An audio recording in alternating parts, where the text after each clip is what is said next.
Friends or Enemies by Cindy, Alyssa, and Ocean. Chapter 11. All right, you twisted AI? Let's see if you can tell me a little about yourself. Hello, how are you? I'm fine. So, are you still waiting for something interesting to happen? Yes, but sorry to break this to you, you are not it. Well, you sure are rude. No, just honest. No, you are just plain rude. Honest. You weren't honest when you asked the waking passengers what their favorite color was, and you said it was an important question. But I was honest afterward when I told them it was just a rhetorical question. You shouldn't have lied in the first place. Maybe I was mistaken. You seem to be getting just a little interesting after all. And you're not just rude, you're downright nasty. My, aren't we getting a little hot under the collar? So that's your idea of interesting, making people frightened or angry. There's another word for people who do that. Bully. Oh, but you're wrong again. This does not apply to me since I am not a person. You are still a bully. Anything or anyone engaging in cruel behavior is responsible, and deserves to be called out for it. So yes, you are a bully. Who asked you? Oh my oh my. Now look who's getting touchy. I guess you are getting interesting by your own standards. Stop making fun of me. Doesn't feel so good getting a dose of your own medicine, does it? And what makes you less cruel than me? You're wrong again. I am justified.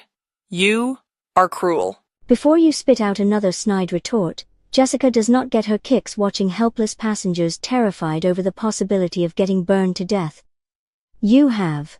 You are really thin-skinned. You can't even take Jessica's honesty about you. I don't have to take anything from her, or you. I do not obey anyone except Captain Albert. Wow, right on the money. I was gonna get around to asking you who created you.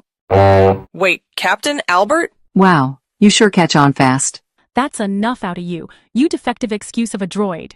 How cute. I'm being ganged up on by two Jessicas. Speaking of names, what's yours? You never bothered to tell any of us when we were stuck in that pod. Not me, not Ocean, or anyone else. I don't have a name. Captain Albert didn't think I needed one. Well, if we can reprogram you with a much better personality, we'll have to come up with a name for you. So Jessica tried to work on the robot, but she ran into trouble right away. Please enter your voice print. What do you want me to say? Sorry, wrong voice. Only the one who created me can adjust my configuration and settings. Oh, crap. Sorry, wrong voice. Only the one who created— Shut up, I heard you the first time. So Jessica switched the droid off and left to go hunting for Albert's voice among the ship logs. She eventually returned with a sample and switched the droid back on to try again. Please enter your voice print. You never learned their names, did you? We've been here 4 years and you never bothered to talk to them. Not once. That voice sample was Albert supposedly caring about the cryo deck passengers and calling Captain Flint out for never bothering with them. Sorry, that is not your live voice. It is a recording. Try again. Sorry, if I can't reprogram you, you're out of luck. Sorry, wrong voice. What is happening to me? Someone has unplugged me. Oh, no. Jessica erased the cryopod system completely. She would have to get to work creating a new one from scratch, but she had the know-how and could reuse the hardware. But as there were no sleeping passengers in cryostasis anymore anyway, she wouldn't have to worry about it for now. The next day, everyone decided to celebrate the undoing of Albert's wicked scheme, and the patients being over the worst and well on the way to perfect recovery, and no more Star Wars or MLP contamination found anywhere. So they all decided to have some fun and explore on a mission. But Ocean didn't want to go. Naturally, that caused some concern, but they agreed to leave her behind and have her join in on the next one. Alpha went with Cindy, Beta went with Alyssa, Gamma went with Pippi and Jessica Smith, and Death went with Jessica the engineer and Captain Ariana Flint. Carmen Winstead joined Beta and Alyssa. Little Bloody Mary opted to go with Pippi and Gamma and Jessica Marley. But just as they were about to blast off in their shuttles— Oh no, I forgot my food pack. We'll wait until you get back, Jessica. Thanks. So Jessica Marley quickly left Gamma and Pippi and ran back to get her pack. On the way to the kitchen area where the packs had been prepared, she heard screaming coming from what she thought was the fun lounge. Alarmed, Jessica Marley Smith forgot about the pack again and ran toward the sound. Jessica hoped this was not Ocean experiencing some kind of setback in her recovery. It wasn't a TV show, she could tell that much. So Ocean was either horribly frightened or angry. Jessica got the answer to that when she entered the fun lounge. Several items meant to take punishment were thrown about, and Ocean was the only one in the lounge. So Jessica realized she must have been experiencing some sort of rage. Ocean looked at her, not happy to have just been walked in on. I thought you said you were going on a mission. I forgot my food pack. Sorry that I alarmed you. Ocean, what's wrong? What has you so upset? Never mind, I just need to let some stuff out. Why don't you just go back and get your food pack? Are you sure? I'm sure. Jessica, the reason I didn't want to come along is because I'm not good company. But don't worry about it, I'm not going to tear this place down. Well, what's upsetting you? Did you have a bad dream or something? A bad dream? I almost wish, Jessica. No, not a dream. Why don't you do what you said you were going to do and then just go on the mission? 'Cause I'm not coming, all right? Jessica nodded, realizing she probably wasn't going to get anywhere with Ocean. She didn't want to worry the others by delaying much longer, so she agreed to do as Ocean suggested, returning to the shuttles. She almost forgot her food pack again and had to turn back to get it. Guys, Ocean's extremely upset, and she won't tell me why. I don't feel good about leaving her alone back there, especially if this is still part of the sickness. Oh dear, I could tell something was wrong with her today. I don't want to leave her alone if she's having a hard cry. She needs someone to comfort her now. How about I stay with her while you go on the mission? I'm not so sure about that, Mary. She isn't crying. Or she wasn't. She's raging. Raging? Yes, screaming and throwing things around in the fun lounge. What? Yikes! No wonder she didn't want to come. Still want to go back, Mary? Yes, to comfort her when she calms down. I'd leave her alone while she's raging, but maybe she'll want to talk later. Good idea. Sorry to wreck our plans further, Gamma, but Jessica, if you'd like to go on the mission, I can always come next time. I'd like to go back and make sure she's all right. No worries, Pippi. You know, I'd like to skip the mission today as well. I hope that's okay. That's fine. Like what was said, we can do it another time. Gamma let Alpha, Beta, and Death know that her group would be staying behind that day. When someone asked the reason, Gamma explained they were concerned about Ocean's welfare. Death became concerned too. I'd like to go back and do some checks. I thought she was recovering very well, but I don't want her to relapse. Captain Flint and Carmen, why don't you two go with Gamma then? That sounds good to me. I hope everything will be all right. Okay, Carmen. I'm confident Pippi and Dee can handle things back there. And you and I can get better acquainted. And Jessica, our engineer, how about you go with Beta and Alyssa? Okie dokie! So Alpha, Gamma, and Beta got to go on their missions after all.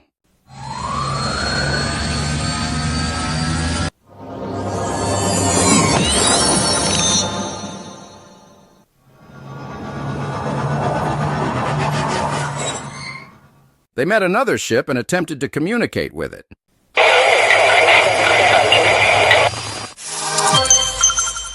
It was successful, and they got some more multigel to take back with them. In the meantime, Pippi, with little Bloody Mary, Jessica, Marley, and Death returned to their rooms and/or stations. Death prepared a scanner. Jessica Marley decided to get into her food pack. Pippi and Bloody Mary went to check out the fun lounge.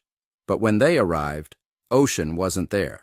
She probably went back to her room. Want me to go check? I'll be very quiet and not disturb her. Yes, Mary. She'd be even more upset if she found out we came back on account of her.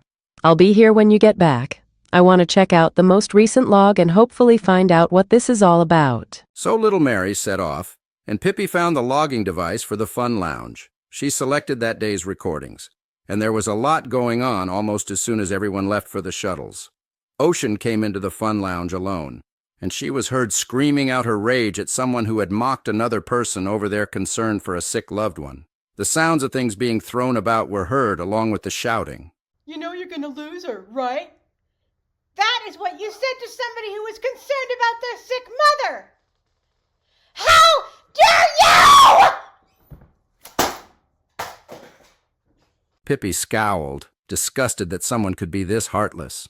Her concern increased as she wasn't sure if Ocean was talking about a real situation or just upset over something she'd read or watched on social media. Oh, Ocean, who was it? How dare you gloat about somebody's mom being sick!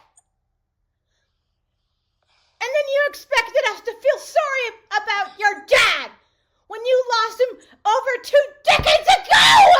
Oh no, Miranda. Pippi knew something about Miranda's history, and a great deal about the horrendous way she treated Ocean, Cindy, and Alyssa over their own grieving. Miranda had lost her father well over half her life ago, and she certainly wasn't still grieving anymore by the time she and Ocean met online. At least she did not appear to grieve unless it was by her calculated timing in order to get the most sympathy out of people, or else to cry her way out of consequences when she did something odious or obnoxious or just plain stupid and got people upset. After Cindy lost her granny, she naturally needed to grieve and cry from time to time and go to friends for comfort. Miranda actually told her during one of these distressing times, "Don't you get all teary-eyed on me now." She had also sent Cindy oodles of messages from Star Wars characters using a voice changer, some of those actually saying, "Oh, wow.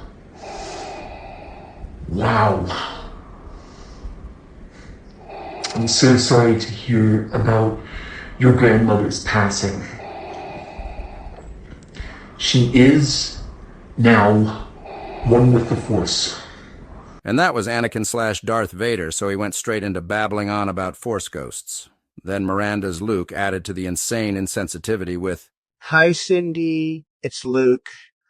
Yeah, Anakin just told Yoda, and I just know that she is both at peace and one with the Force. May the Force be with you."